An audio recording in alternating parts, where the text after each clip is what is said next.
America is going bankrupt, but the reason isn't what anyone's talking about. It's not the deficit. It's not the spending. It's something way more dangerous that's been hidden in plain sight for 53 years, and it's about to blow up. In 1971, Richard Nixon made a decision that seemed temporary: close the gold window for 90 days. Stop letting foreign governments exchange dollars for gold. Just until the economic crisis passed. That was 53 years ago. The window never reopened, and that single decision set in motion the largest wealth transfer in human history. From savers to debtors, from productive citizens to the government, from the middle class to the financial system. The dollar lost 98% of its purchasing power since 1971. The national debt went from $398 billion to $36 trillion. Asset prices exploded while wages stagnated. The gap between rich and poor became a canyon, and almost nobody understands why. This is the hidden mechanism that's bankrupting America. Not gradually, rapidly, and the math says we're running out of time. August 15, 1971, Sunday evening. Nixon goes on national television. I am directing the Secretary of the Treasury to take the action necessary to defend the dollar against the speculators. I have directed Secretary Connolly to suspend temporarily the convertibility of the dollar into gold. Temporarily. That's the word he used. Temporarily.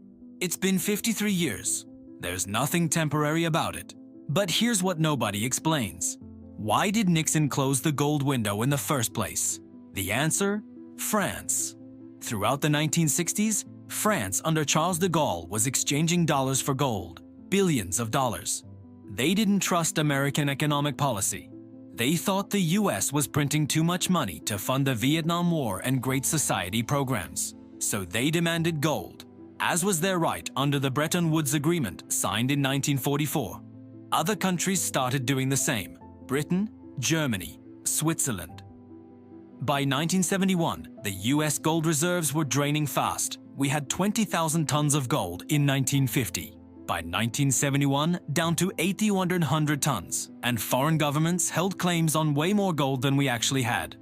The math didn't work. We'd promised more gold than existed in Fort Knox. Nixon had two choices: admit we couldn't honor our promises and let the dollar collapse, or close the window and hope we could fix it later. He chose option 2. The problem? It never got fixed. And closing that window changed everything about how money works. Most people don't understand what the gold standard was or why it mattered. Here's what it did. It limited how much money the government could create. Under the gold standard, every dollar was backed by gold. You could theoretically walk into a bank, hand them a dollar, and get a fixed amount of gold in return. This meant the government couldn't just print unlimited money. If they printed too many dollars relative to their gold reserves, people would exchange dollars for gold, and the gold would leave the country. This created discipline.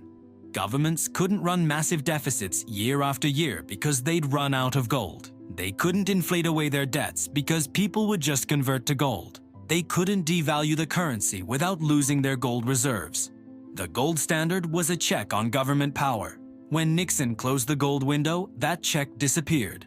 Suddenly, the dollar was backed by nothing except the promise of the US government. It became pure fiat currency. Money by decree. Money because the government says it's money. And here's where it gets dangerous. Once money isn't backed by anything, the government faces an irresistible temptation. They can print as much as they want. No gold leaving the country, no immediate consequence. Just create more money and spend it. And that's exactly what happened. Look at the numbers. In 1971, the monetary base, the total amount of physical currency plus bank reserves, was $68 billion. Today, $5.7 trillion. That's an 8,300% increase. The money supply exploded, and when you increase the money supply that much, you get inflation. Not immediately, but inevitably. But here's the trick they use to hide it. The government changed how they measure inflation multiple times. In the 1980s, they started using substitution in the consumer price index. If steak gets too expensive, they assume you'll buy chicken instead, so they substitute chicken prices into the calculation. This makes inflation look lower than it actually is. In the 1990s, they started using hedonic adjustments. If a computer gets faster, they assume you're getting more value, so they adjust the price down in the inflation calculation, even though you paid the same amount. These changes make the official inflation numbers look much lower than the real loss of purchasing power. According to Shadow Stats, which calculates inflation using the 1980s methodology, real inflation has been running around 8 to 10% annually for the past 20 years, not the 2-3% the government reports. That's why everything feels more expensive, because it is.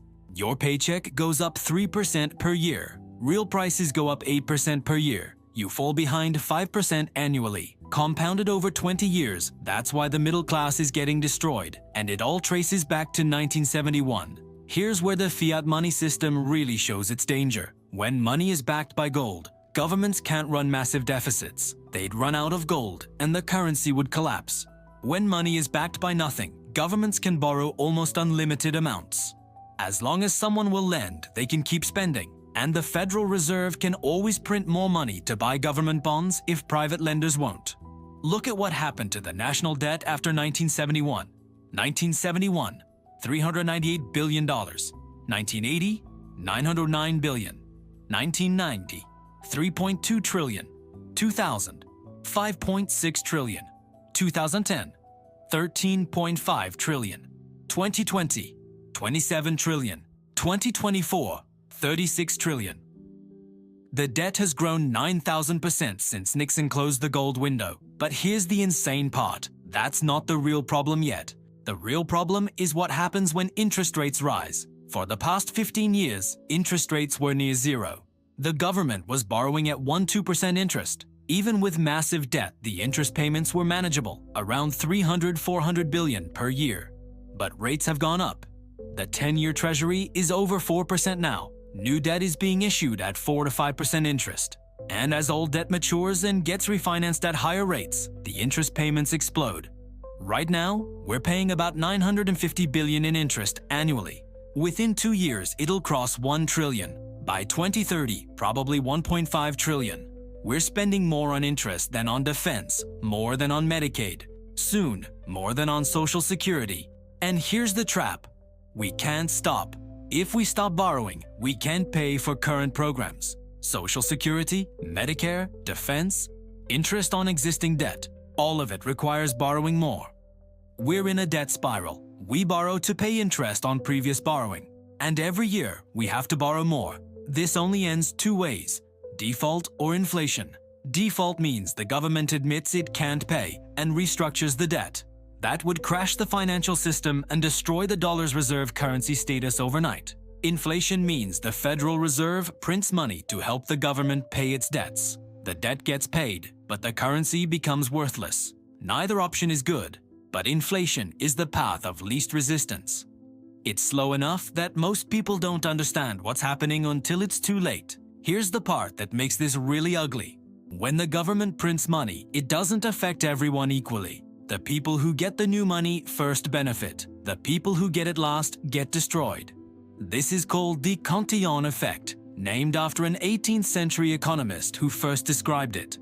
Here's how it works. The Federal Reserve creates new money and uses it to buy government bonds from banks.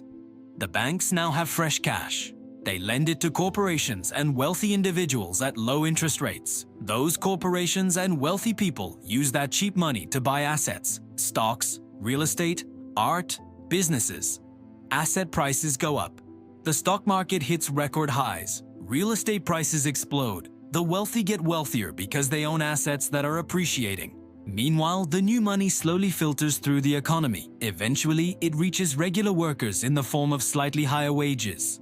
But by that time, consumer prices have already gone up. The cost of food, gas, rent, healthcare has increased, so workers get a 3% raise, but their cost of living went up 8%. They're falling behind. The people closest to the money printer win. The people furthest from it lose.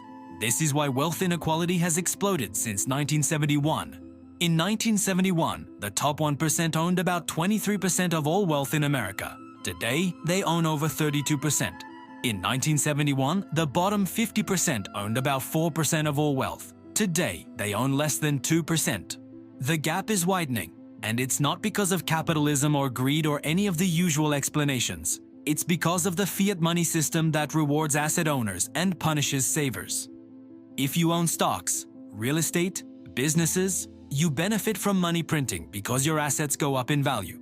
If you save cash, work for a wage, or live on a fixed income, you get destroyed because your purchasing power evaporates. The system is designed to transfer wealth from savers to debtors, from workers to asset owners, from the middle class to the financial system, and it's been running for 53 years. The current system is mathematically unsustainable, and the math is starting to break. Here's why.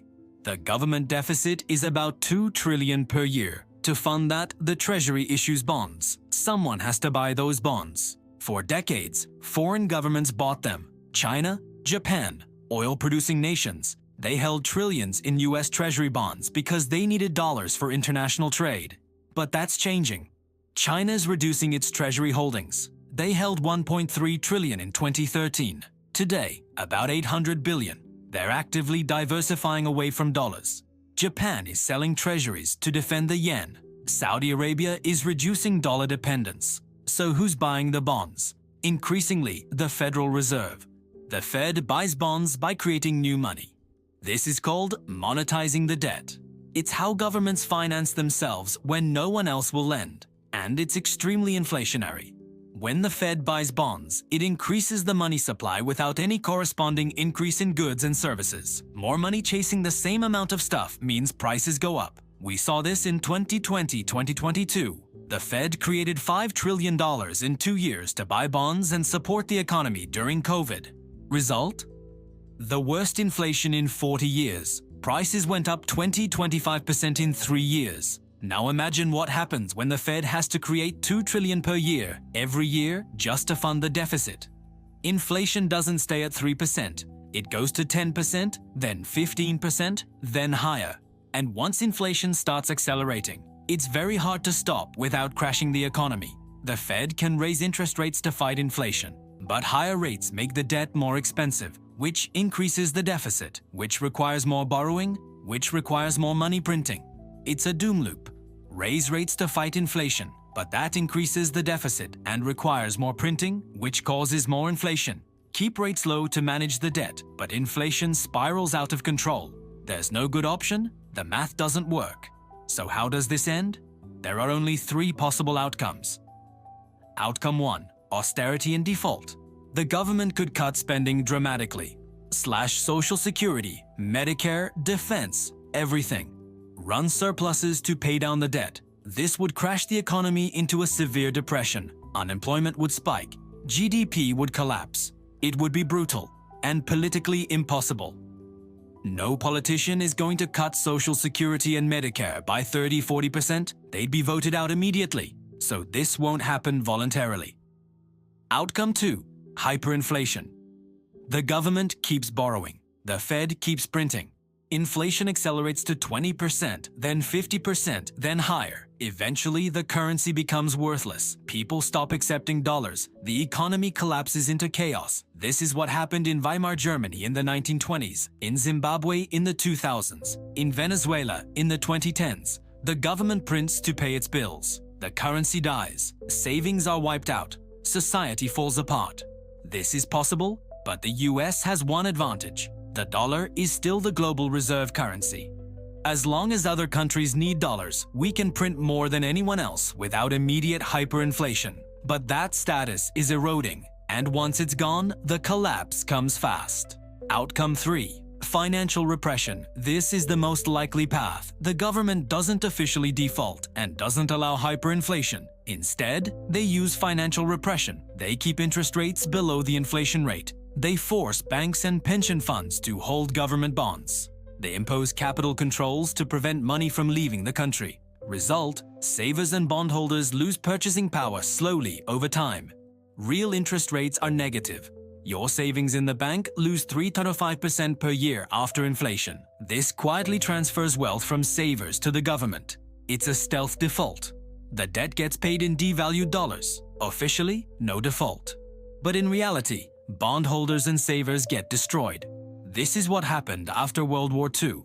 The US had debt over 100% of GDP. They inflated it away over 30 years by keeping rates low and inflation higher. That's the path we're on now. Slow, grinding loss of purchasing power. Negative real interest rates. Wealth quietly transferred from the public to the government? It's not a sudden crash. It's a slow decline that most people don't notice until they realize they can't afford anything anymore. America isn't going bankrupt because of wasteful spending or political incompetence, though those don't help. America is going bankrupt because in 1971, we disconnected money from any physical constraint. We made it possible for the government to borrow and spend without limit. For 53 years, that system has been running. The debt has grown from $398 billion to $36 trillion. The money supply has exploded. Asset prices have gone to the moon while wages stagnated. The wealthy got wealthier because they own assets that benefit from money printing. The middle class got poorer because they save in a currency that loses value every year. And now the math is breaking. Interest on the debt is approaching $1 trillion per year. The deficit is $2 trillion per year. Foreign buyers are stepping back. The Fed has to print to fill the gap. Inflation is coming back, and this time it's not temporary. The endgame is financial repression, negative real interest rates, slow erosion of purchasing power, wealth transferred from savers to the government. It won't be a sudden crash. It'll be a slow, grinding decline that makes life harder every year until most people can barely afford the basics. The pattern is locked in. The debt can't be paid. The only question is how they manage the default, fast and chaotic, or slow and hidden. The 1971 decision was supposed to be temporary. It became permanent, and it set America on a path to bankruptcy that's now irreversible without massive pain. The window never reopened, and 55 years later, we're about to pay the price. If you want to understand what happens next, how the government will manage this crisis, what it means for your savings, and what you can do to protect yourself, you need to subscribe to Hidden Money Stories. Because the next video breaks down the 3 strategies the government will use to extract wealth from the public without most people noticing. The crisis is here. The math doesn't lie. Hit subscribe. You'll want to know what's coming before your purchasing power disappears.